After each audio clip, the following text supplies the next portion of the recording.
ఈరోజు నువ్వు పడిపోతున్నట్లు అనిపించొచ్చు. అందరు ముందుకు వెళ్తుంటే నువ్వు మాత్రం అదే చోట ఆగిపోతున్నట్లు అనిపించొచ్చు. ఎంత ప్రార్థించినా ఎలాంటి జవాబు రావట్లేదని కూడా అనిపించొచ్చు. కానీ దేవుడు నిన్ను ఆపడం లేదు.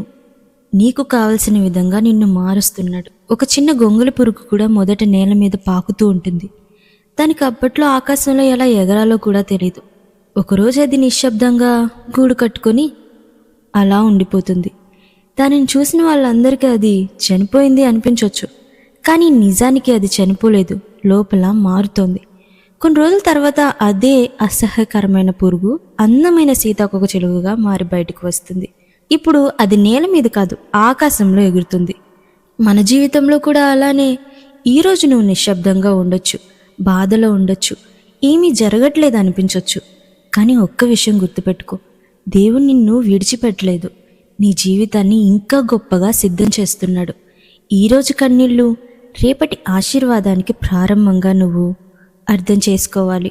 గొంగళి పురుగుగా ఉన్నప్పుడు దాన్ని చంపాలని దాన్ని అసహ్యించుకుంటూ అందరూ దానిని ఒక హీనమైన పురుగుగా చూస్తారు.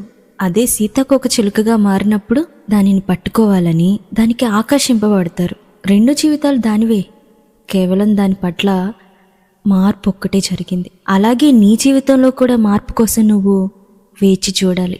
ఇప్పుడు నిన్ను దూరం పెట్టిన వాళ్ళు, నీపై కోపపడిన వాళ్ళు, నిన్ను అసహించుకున్న వాళ్ళే ఒకరోజు నీ కోసం వస్తారు. నువ్వే గొప్ప అని చెప్తారు. అన్నిట్లో నిన్ను మంచిగా ఎంచుకుంటారు. ఉన్న జీవితం గురించి ఆలోచించి బాధపడక ప్రయత్నిస్తూనే ఉండు.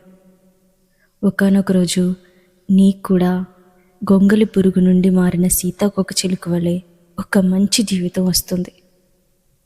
చెప్పిన ఈ కొద్ది వాక్యం అందరికీ అర్థమైందని అనుకుంటున్నాను. తప్పులుంటే కామెంట్స్ రూపంలో చెప్పి సర్చ్ చేయండి. తెలియని వాళ్ళైతే తెలుసుకొని దేవుని యందు ఇంకాస్త ఎదగండి. ఆమేన్.